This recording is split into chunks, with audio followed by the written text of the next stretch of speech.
क्या आप जानते हैं कि हनीबडा, जिसे हम दुनिया के सबसे बहादुर जानवरों में से एक मानते हैं, सांप के जहर से मरता नहीं है।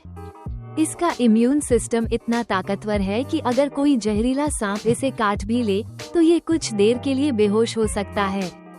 लेकिन चिंता मत कीजिए, कुछ घंटों बाद ये पूरी तरह से ठीक होकर फिर से एक्टिव हो जाता है। यही वजह है कि हनीबडा जहरीले सांपों का शिकार करने से बिल्कुल नहीं डरता।